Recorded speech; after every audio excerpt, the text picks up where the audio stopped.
Casey, are you here? I'm here. What's up? Hey, how you doing? I'm all right. Well, heathens, today we have a lot of rules for priests, and you know how priests are. They're all about the red tape, and boy, do we have some red tape for you today.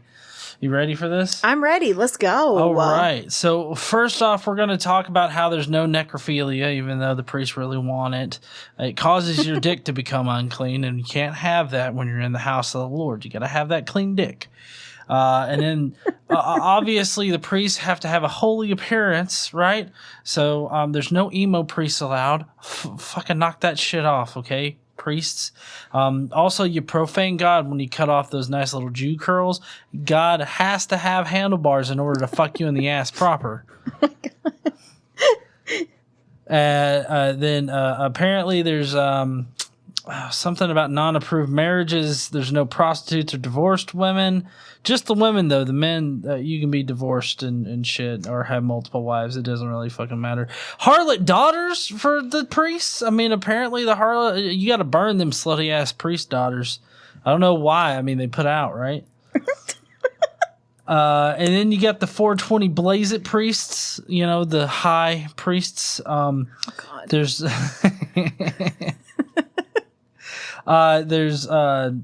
no hulking out. You can't hulk out and rip your clothes off, okay? None of that shit. Knock it off. And then there's you also have to have straight hair. You can't be around dead bodies. No unclean shit. You got to have that clean shit around you all the time. Also, you got to have a virgin wife, which I have to say is pretty damn lucky for them priests. What? Well, because of the value that they put on virginity in their society. Uh-huh. Not that I would want a virgin bride. I'm just saying. Mm-hmm. Anyways, Aaron and apparently some blemished people or something like that. Like there can't be any defects in the priesthood. If you have a defect, you like a club foot or a hump, you can't have any food or you can't get near the curtains or the altars. Now, they're very particular about that kind of shit, okay? Also, if you got an infectious disease, knock that shit off. Don't touch their shit, okay? Outsiders, you too, you can fuck off, all right? Now, the priests... He can't read his own handwriting. He's an engineer. Yes, it's engineering handwriting. Thank you, honey. You're welcome. I don't know, something about unclean day litter food. You can't eat it or something. I don't know. And then there's a sabbatical year where they give the land a Sabbath rest, which something I'm sure it's about number 7. And then there's a year of Jubilee where you're just pretty much lazy fucking Jews the entire time. Oh God. And then there's apparently the Jubilee year. After that, there's magical plants that produce a whole bunch of food. And then you can't sell land, and then basically the rest of it is basically Jew property management. So there you go. There's the entire thing today in 4 minutes. It started off not bad. And then I don't know what the fuck happened, but here we are. The Bible happened. Yeah. That's what happened, honey. The Old Testament. Yeah. I'm telling you.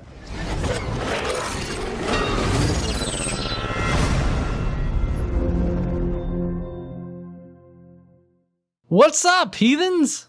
How y'all doing?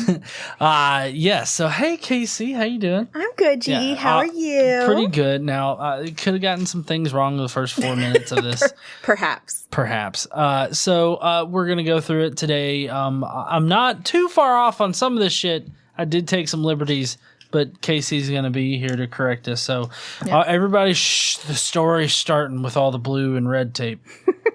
Okay, so most of today is going to come from Leviticus. We've got a little bit of Exodus up in here, but pretty much everything is going to be from Leviticus. So we're going to be talking about rules for priests. Leviticus, the most liturgic books. Yeah, is that the correct way to say that word? Sure. You know, where it's of concerning law or whatever. Yes, it is concerning law. Is that liturgy? You know, you were on the non sequitur show the other day with that the urine guy, the piss advocate guy. Yeah. And you know, it's interesting because he said that the Old Testament of the Bible, because remember he claimed not to be religious, right. But the Old Testament of the Bible is not a religious book; it is a law book. Oh, it's liturgic as fuck. Yeah. I don't even know if I'm saying that word right, but we're going to go with it. Liturgic. Liturgic.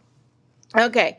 So priests have there's lots of rules for priests. God is really particular about his priests. First of all, we all know, because we've, been going through this, that they all have to come from Aaron's descendants. But besides that, there's a whole bunch of other shit that you need to know. All right. So God tells Moses, speak to the priests, the son of Aaron, and say to them, a priest must not make himself ceremonially unclean for any of his people who die, except for a close relative, such as his mother or father, his son or daughter, his brother, or an unmarried sister who is dependent on him since she has no husband. For her, he may make himself unclean. He must not make himself unclean for people related to him by marriage, so it defiles him. It just seems like they're like, dead bodies. Yeah, you're not allowed to touch them. I'm not going to touch that. God doesn't like it. Okay, so... Well, this is actually a good rule. The reason that they say not to do it is ridiculous because God says so. But generally speaking, there's a lot of plague going on at this time, right? There are a lot of plagues that go on and sickness that's rampant. They don't know how to make shit better. So when people die of diseases that you can catch from, touching, it's good practice for them not to touch the dead bodies. Well, yeah, but it's only forbidden for the priests and not the regular folk. So, I mean, it's the regular folk that have to deal with the dead bodies and get the diseases and shit. Well, that's true, and that's because the priests are above the rest of the people. They're a higher class of citizenry. Well, yeah, but I'm just saying, it's kind of odd how the people that are spouting what God is telling them are the ones that are protected from diseases and shit. Of course. We know they wrote this shit for their own benefit. They don't have to work that much, they don't have to work the fields or do anything like that. Everything gets brought to them. They get given gold and food and flour and breads and everything, and they don't have to do anything. So, I mean, the whole system is set up for the priests. Yeah? Okay. So they also have to make sure that they appear more dignified than other people, right? So they're not allowed to shave their heads. And I think one of the reasons why they're not allowed to fully shave their heads is because that was an Egyptian thing. And so that's, obviously for them bad. They can't shave off the edges of their beards or cut their bodies in any way. Yeah, this is where God has to have those Jew curls as handlebars so he can really get a good fuck. I mean, he's got to get good leverage on them so he can fuck them in the ass. I mean, they gotta bend down and pray and get in that ass down or ass up, face down, ass up position. Yeah, to be plowed by God with his glory. Okay. So priests also can only marry certain people. For the most part, I think most people are okay, right? I mean, obviously, they're not going to be allowed to marry the gays, but that's not in this book.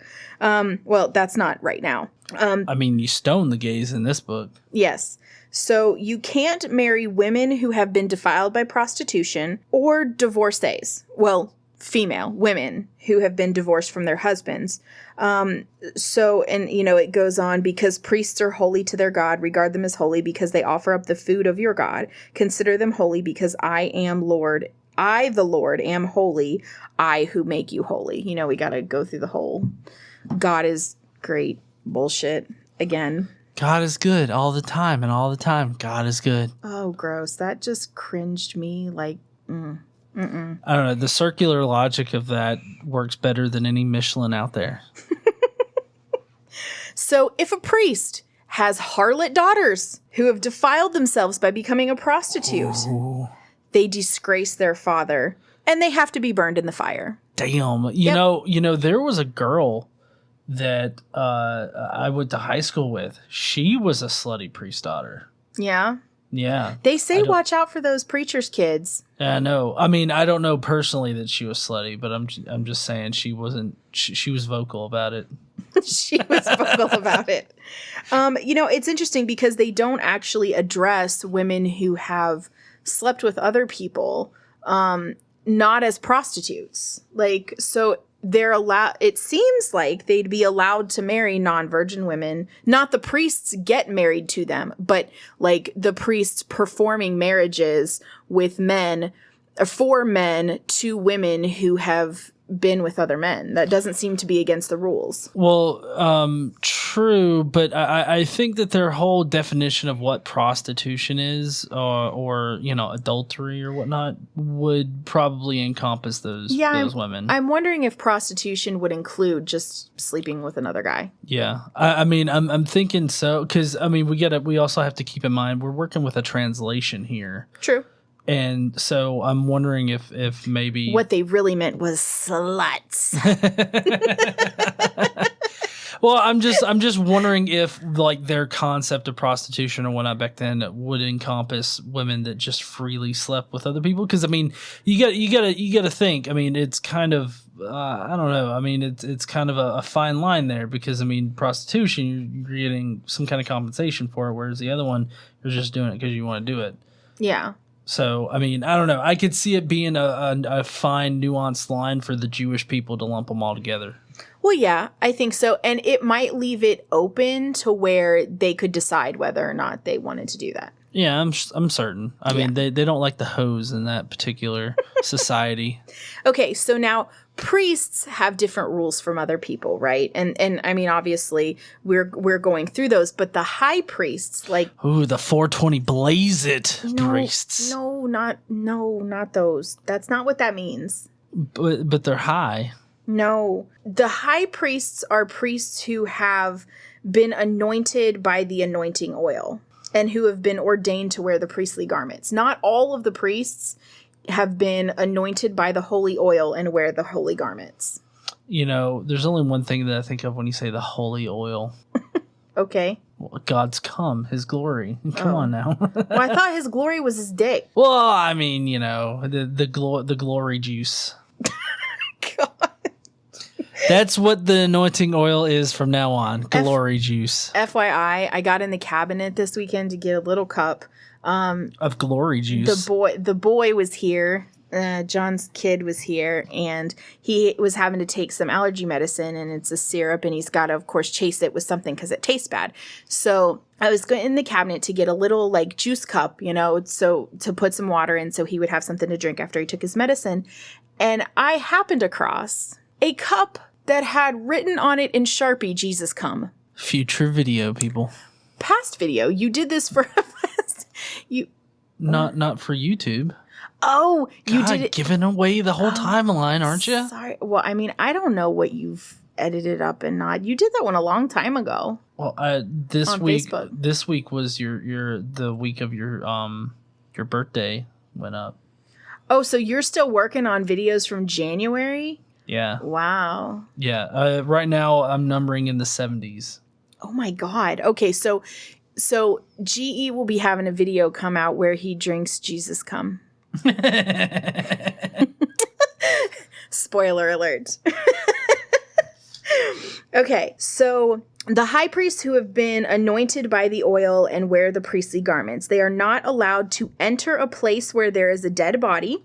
They can't let their hair become unkempt, and they can't tear their clothes, which I believe is where the hawking thing came from. Well, yeah. Well, okay, listen. Okay, God wants to be the one to tear your clothes off and butt fuck you with the Jew curls. So, I mean, that's just how he rolls, and you got to be okay with it if you're going to be a priest. Can that be the last time we talk about that? So, also the priest is not allowed to make himself unclean, even for his father or mother, nor leave the sanctuary of his God or desecrate it, because he has been dedicated by the anointing oil of his God. I am the Lord. I don't understand why he has to keep saying that. Well, I mean, repetition is how they learn and how you indoctrinate people. So if you keep saying that... Yeah, it's a lot. I am the Lord. He is everywhere. Okay, so not only those, general rules, the woman that a priest marries, a high priest, the woman that a high priest marries has to be a virgin. He's not allowed to marry a widow, a divorced woman, or a woman who has been defiled by prostitution, but only a virgin, and only a virgin from his own people. You gotta imagine, like, did they have like a little Romeo and Juliet kind of story going on where a high priest was wanting to, get with the slutty priest daughter? I don't know, maybe. It's like, I see your little, what's a Jewy woman name? Oh my God. I don't know. Isabel over there is looking mighty cute. Isabel. Is Isabel a Jewish traditional name? I don't know. I just made one up. How about Sarah? I mean, there's a Sarah in the Bible. Sarai. Yeah, I don't know. Anyway, so also the blemished are not allowed to serve as priests. So we all know that Aaron's descendants, generations of Aaron's descendants, are supposed to be the priests or the rabbis. But here's the problem: is that anyone who is born with any kind of defect, not any kind of defect, but I'm going to tell you the defects that are not allowed. Okay, so people who have men who are born with these things or have these things are not allowed to be priests. You ready? Yes. Shoot. Okay, so no man who has any defect may come near, no man who is blind or lame, disfigured or deformed, no man with a crippled foot or hand, who is hunchbacked or dwarfed. What the fuck does this asshole have against short people? No shorties, okay? That's what's on God's door. Also, no one who has any eye defect, or who has festering or running sores, or damaged testicles. No descendant of Aaron the priest who has any defect is to come near to present the offerings made to the Lord by fire. He has a defect. He must not come near to offer the food of his God. He may eat the most holy food of his God, as well as the holy food. I don't know why it keeps saying that. But because of his defect, he's not allowed to go near the curtain or approach the altar, because it will desecrate his sanctuary. I am the Lord who makes them holy. I'm sure you are. The unclean are also not allowed to touch the priests. All right. So they have to, the priests can be made unclean. And if they're made unclean and then they go to the sanctuary, they're desecrating, God's shit. So he's not allowed to eat the sacred offerings until he's cleansed, because it will profane God's holy name. I am the Lord. We should have, if we had done a drinking game just with today's for how many I am the Lords there are in this section, we would die. I agree. Yes. Okay. For the generations to come, if any of your descendants is ceremonially unclean and yet comes near the sacred offerings that the Israelites consecrate to the Lord, that person must be cut off from my presence. I am the Lord. Oh, damn. That is some serious shit. Shunning and stuff? Shunning. If a descendant of Aaron has an infectious skin disease or a bodily discharge, he may not eat the sacred offerings until he is cleansed. He will also be unclean if he touches something defiled by a corpse or by anyone who has an emission of semen. Or if he touches... Wait. Did they literally just say, if y'all have any cum on your clothes, y'all get the fuck out of here? Or on your hands. Or, anything. Yeah, any clothes, blankets, anything that has semen on it. I mean, do they have people that just play with semen, like out in the road or something? I should hope not. They're not allowed. It's like, where'd you get that semen, boy? I made it. Gross. If he touches anything crawling that makes him unclean, or any person who makes him unclean, whatever the uncleanness may be, the one who touches any such thing will be unclean until evening. But then apparently you're not unclean after evening. Okay, listen, definitely if you come and it starts crawling away, see a doctor. I'm just saying. Oh my God, that's horrible. Okay. He must not eat any of the sacred offerings unless he has bathed himself with water. When the sun goes down, he will be clean, and after that he may eat the sacred offerings, for they are his food. He must not eat anything found dead or torn by wild animals, and so become unclean through it. I am the Lord. Well, yeah, I mean, I wouldn't eat roadkill either, but, there are people out there that do it. What do you mean you won't eat roadkill? You from Alabama. You know what? We should have picked up that armadillo I killed the other day. Oh, fuck. I did. No, honey. We shouldn't have picked up the roadkill armadillo you ran over with your tire. but I had just gotten a car wash, and we had stuff to make soup. What the fuck? Armadillo soup? We live in Alabama. Aren't we supposed to, like, blend? No. No. That's not blending, honey. If you want to blend with armadillo roadkill, you need to go out to the boonies, okay? That's like Decatur and shit. All right. So the priests are to keep God's requirements so that they do not become guilty and die for treating him with contempt. I am the Lord who makes them holy. Of course you are, Lord. All right. We have one more rule here about the priests. No one outside of a priest's family may eat the sacred offering, nor may the guest of a priest or his hired worker eat it. But if a priest buys a slave with money, or if a slave is born into his household, that slave may eat his food. If a priest's daughter marries anyone other than a priest, she may not eat any of the sacred contributions. But if a priest's daughter becomes a widow or is divorced, yet has no children, and she returns to live in her father's house, as in her youth she may eat of her father's food again. No unauthorized person, however, may eat any of it. If anyone eats a sacred offering by mistake, he must make restitution to the priest for the offering and add 1/5 of the value to it. The priest must not desecrate the sacred offerings of the Israelites presented to the Lord by allowing them to eat the sacred offerings and so bring upon them guilt requiring payment. I am the Lord who makes them holy. I can only imagine that he makes them holy with his holy juice. This is the holy juice filled episode. I thought it was glory juice. Glory juice. Holy juice, glory juice. I mean, he's a little, juicy. Yeah. I mean, he's got a lot of juices. Gross. This is just gross. Okay. So are you ready to move on to the sabbatical year? Oh, yes. This is the year where they take some time off from teaching because they fucked that one student. No. They're not ashamed of fucking the students here, are they? No. So in addition to your weekly Sabbath, you have the work 6 days, rest on the Sabbath. You also have a sabbatical year. So the Lord told Moses on Mount Sinai, speak to the Israelites and say to them, when you enter the land I am going to give you, the land itself must observe a Sabbath to the Lord. For 6 years sow your fields, and for 6 years prune your vineyards and gather crops. But in the 7th year, the land is to have a Sabbath of rest, a Sabbath to the Lord. Do not sow your fields or prune your vineyards. Do not reap what grows of itself, or harvest the grapes of your untended vines. The land is to have a year of rest.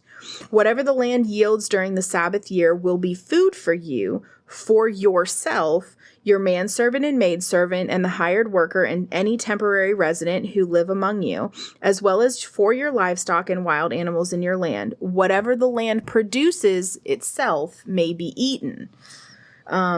So basically you're just not allowed. It's to give the land rest from being overworked. If it naturally grows some shit, you can eat it, but you can't have like mass producing. You can't plant anything. Yeah. Yeah. I mean, honestly, this all just sounds like basic rules for a farming society. Well, yeah. Plus, in addition to having land having rest time, they also do crop rotation. I mean, I don't know that they do crop rotation here, but now you do crop rotation. So, like, if you grow corn in the fields one year, the next year you should grow soybeans, and then usually they rotate because certain things pull certain nutrients out of the soil that other things put in. And so you have to rotate crops that are compatible in that way so that whatever the corn pulls out of the soil, the soybeans are going to put it back in. And so that's why they rotate every other year. Right. I mean, it's basic farming, like 101 shit. But here what they do instead, and I mean, I don't know if they do crop rotation, but here what they do instead is they use it for 7 years and then they give it a year to rest to basically rejuvenate. So also for 6 years, you are to sow your fields and harvest your crops. But during the 7th year, this is the verse from Exodus that basically reinforces the one we just read from Leviticus. Let the land lie unplowed and unused. Then the poor among your people may get food from it. The wild animals may eat what they leave. Do the same with your vineyard and your olive grove. Wait, the animals can eat what they leave? The animals can eat what the poor people leave in the field. Oh, okay. I was thinking it was talking about animals eating their own shit only, but okay. You would think that. Okay. So now they also have a year of Jubilee. Now, a year of Jubilee is every 50 years, and it's a year-long celebration. It starts with the Day of Atonement, with the solemn blowing of trumpets, and it is a holy year. Like the sabbatical years, the land is to lie unused. Okay, so the year of Jubilee has it goes along the concept of redemption. The slaves are set free, property is rested. Like, it's just basically a year of celebration where people just take a rest. Now, the interesting thing is it's on the 50th year, because that is 7 cycles of that's your 7 sabbatical cycles. You've got your 6th year, your 7th year. So 7 times, and then you go through that cycle 7 times, and then you have your year of Jubilee. Oh, and you start okay. over. So, because 7 times 7 is 49, and then 1, and then that's 50. Mm-hmm. Hey, look, basic math. Yep. I also just love the fact that they are dedicated to this magic number thing in the Old Testament. I mean, you really have to marvel at how many places they can interject these magical numbers like 7 and 3 and shit. Yeah. So in Leviticus, they say, count off 7 Sabbaths of years, 7 times 7 years, so that the 7 Sabbaths of years amount to a period of 49 years. Then have the trumpet sounded everywhere on the 10th day of the 7th month, on the Day of Atonement. Sound the trumpet throughout your land. Consecrate the 50th year and proclaim liberty throughout the land to all its inhabitants. It shall be a jubilee for you. Each one of you is to return to his family property, and each to his own clan. We need like a fucking checklist for this shit. I mean, do you think that they had checklists in the community there? Just like, oh, is this the I've already forgotten like all the stipulations leading up to this, like the 10th day of the 12th month of the 3rd dick. Well, the priests were probably responsible for this. Well, yeah, I understand, but the priests had to have a checklist or something, because there's no way to remember this shit. I'm sure they had calendars to like figure out what they were supposed to do and where they were in the cycle. Yeah, I'm sure they did. Yeah. Anyways, continue. I don't know. Okay, so the 50th year, the Jubilee shall be a holy year. Do not sow and do not reap what grows of itself, or harvest the untended vines, for it is a jubilee, and it is to be a holy year for you. Eat only what is taken directly from the fields. In the year of Jubilee, everyone is to return to his own property. If you sell land to one of your countrymen or buy any from him, do not take advantage of each other. You are to buy from your countryman on the basis of the number of years since the Jubilee, and he is to sell it to you on the basis of the number of years left for harvesting crops. When the years are many, you are to increase the price, and when the years are few, you are to decrease the price, because what he is really selling you is the number of crops. Do not take advantage of each other, but fear your God. I am the Lord your God. So basically, you are not selling land for for permanence, right? And I think we're going to get to that. And actually, we'll just skip ahead to that, and then we'll go back to this next section. So the land must not be sold permanently, because the land is God's, and the Israelites are but aliens and God's tenants. Whoa. Aliens? You mean like the little gray and green guys? No. The reptilians? Nope, the other kind. Mexicans? No. No. There are no Mexicans in Israel, John. So basically, you buy the land until the next Jubilee, and then you go the fuck back to your own land, and then you come back whenever you're ready and you buy new land. And you may buy the same land, but you're only getting land by the 50-year Jubilee cycle. Oh, okay. All right. So I gotta love all of this red tape surrounding fucking worshiping this particular God. I mean, Christians normally boil down like worshiping God to, well, you just gotta suck Jesus' dick and admit that you're sinful, fuck, and then you're in heaven. And the Go Jews to church on Sunday. go to church on Sunday. And then the Jews are just like, well, listen, we've got a 50-page book here of all the rituals you got to do. Plus, you got to wag your dick at a goat. So... Well, it's just interesting that God cares so much about how they sell the land. It's very specific. Like, Oddly. can you imagine getting sent to the bad side of Sheol because like you fucking didn't do a land deal correctly? I mean, God is just like, get on to the shitty side of it. I saw you did dirty on that land deal. Yeah, it is oddly specific. It's very strange. So, follow my decrees and be careful to obey my laws, and you will live safely in the land. Then the land will yield its fruit, and you will eat your fill and live there in safety. You may ask, what will we eat in the 7th year if we do not plant or harvest our crops? I will send you such a blessing in the 6th year that the land will yield enough for 3 years. While you plant during the 8th year, you will eat from the old crop and will continue to eat from it until the harvest of the 9th year comes in. So magically, the plants are going to yield more on year 6 than any other year, enough to get you through to year 9. Yeah. Well, I mean, is plants magically producing more than they should? So it's fucking weird. It's a blessing. It's not magic, John. It's a blessing. No, this is fucking magical shit. Okay, don't let anybody tell you otherwise. This is magical fucking shit.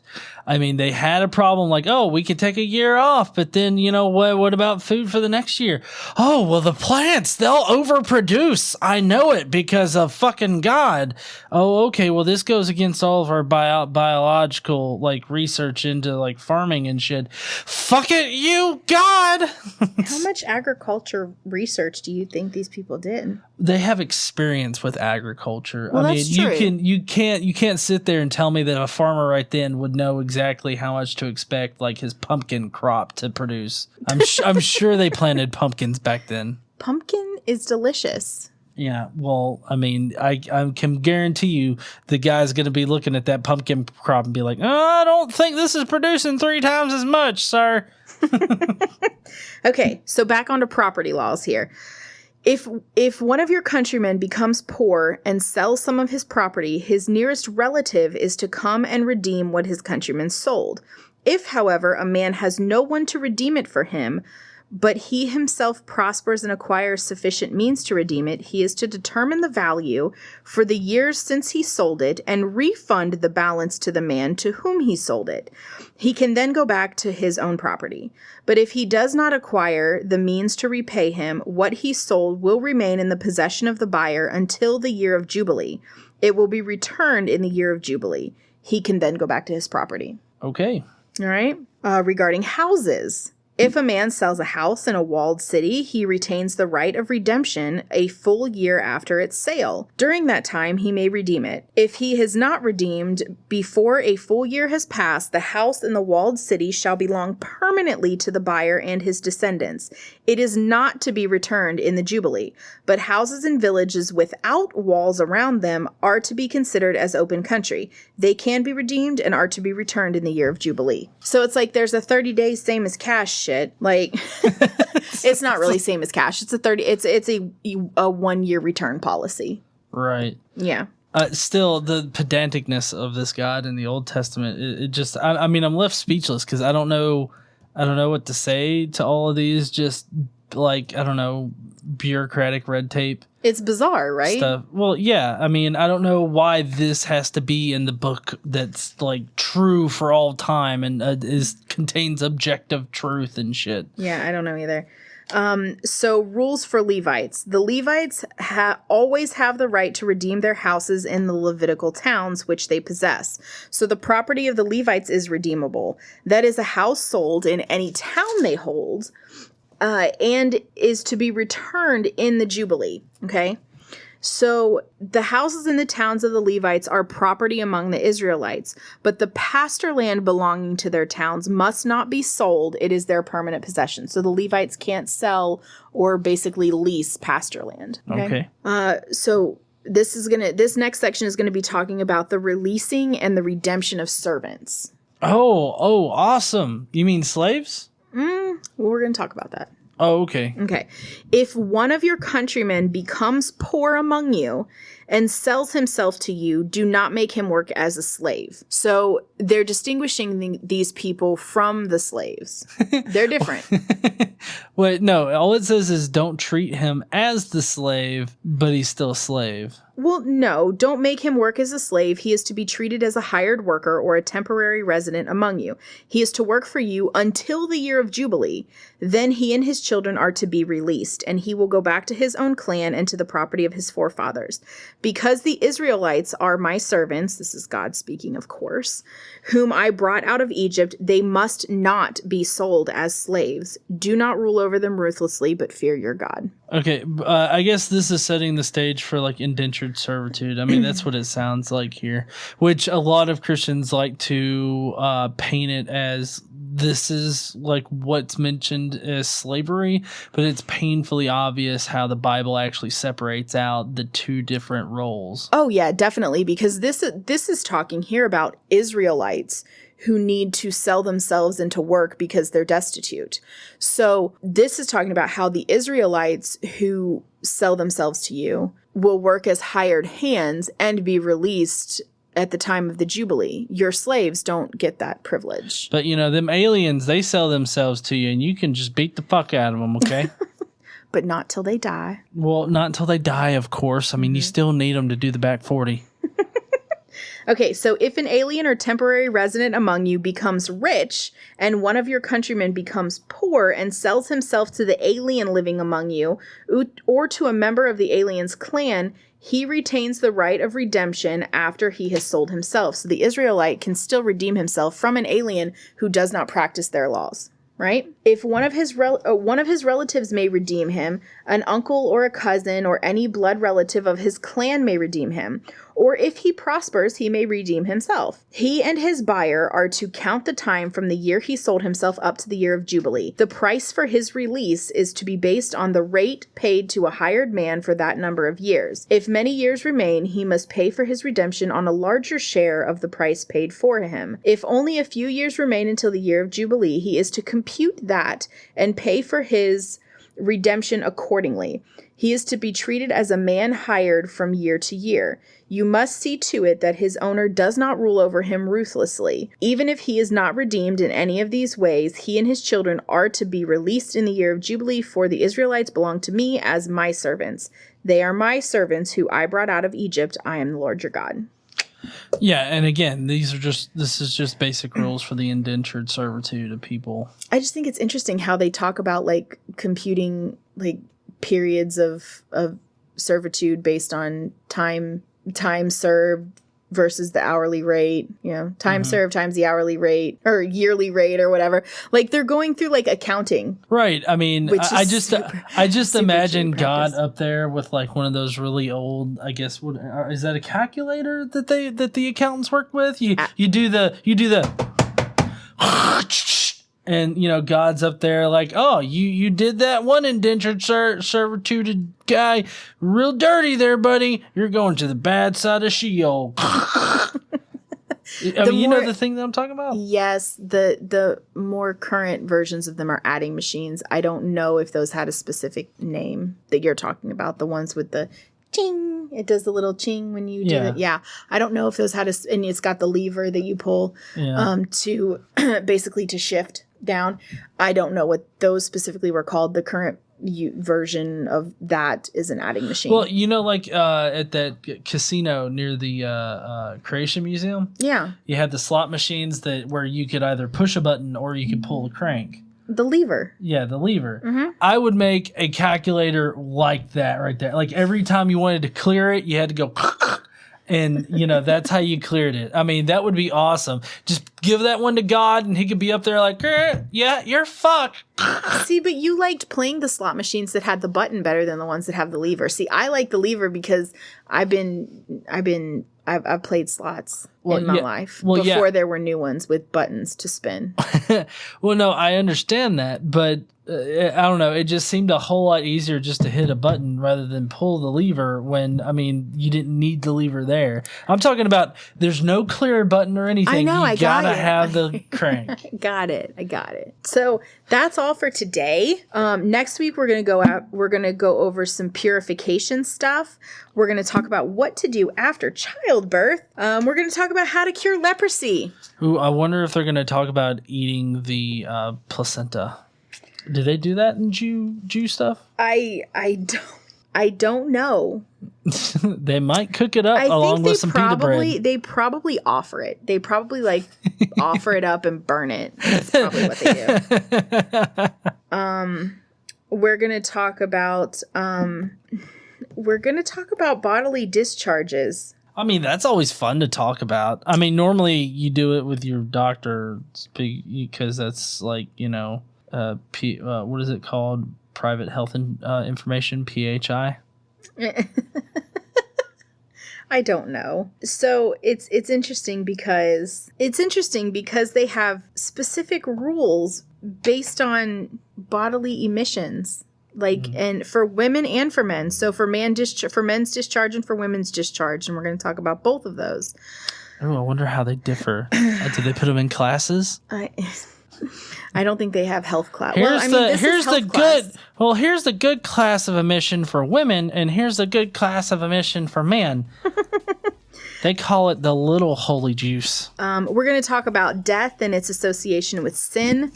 We're going to talk about contact with dead bodies and purification and cleansing and things like that. So that's what we're going to go over next week. Well, awesome. I can't wait to talk about the discharges next week. Normally we would talk to your doctor about it, but in either case, you can come to us and we will tell you by Jew laws how you're supposed to handle that shit. Yep. So please join us next week for really bad health information. Yes, and until then, don't forget to stand up and use your voice. Bye, heathens. Bye, y'all.